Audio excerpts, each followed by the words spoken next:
Okay, it's been a while. Aside from birthdays, holidays, flu, I've been working on the pinball machine just in short spurts because of work and everything's been going crazy.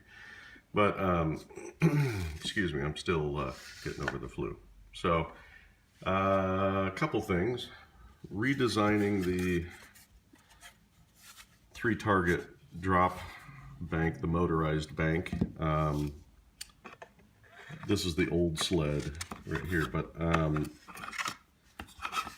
there were some issues. It was starting to make some noises after running it for a little bit, where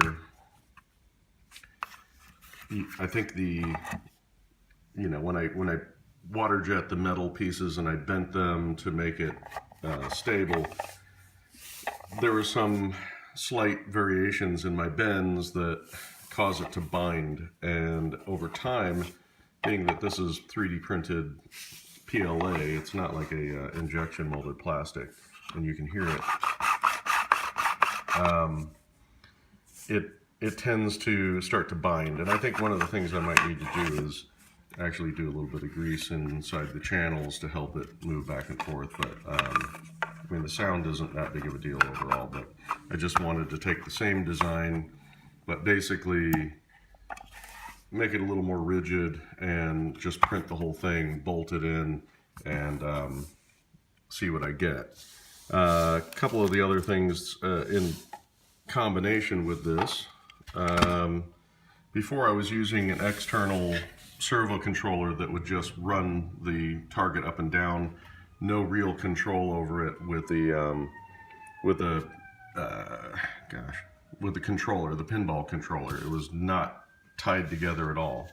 So I've bought a 12-channel Maestro, which is a Poluli,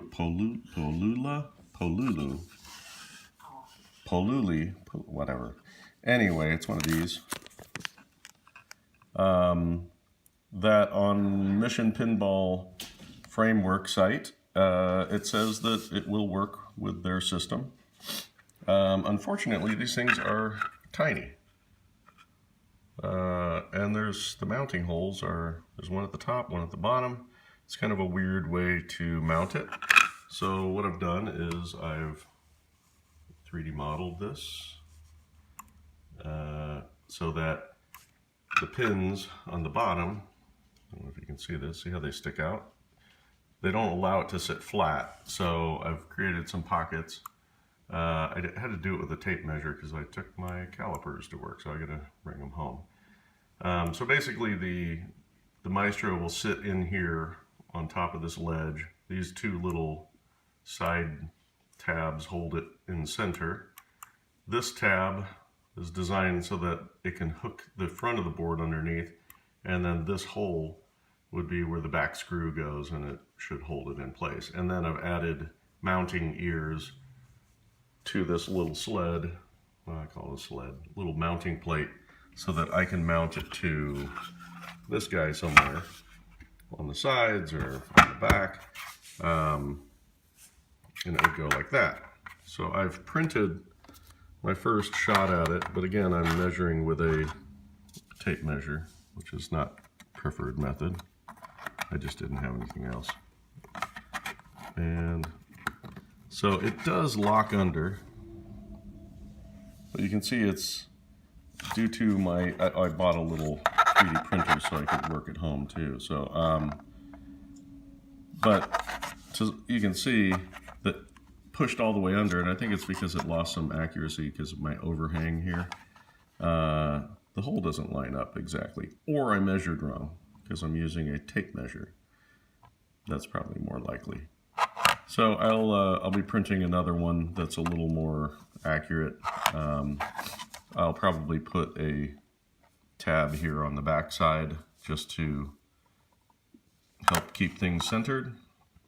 But other than that, this is pretty much a go. This will just mount here.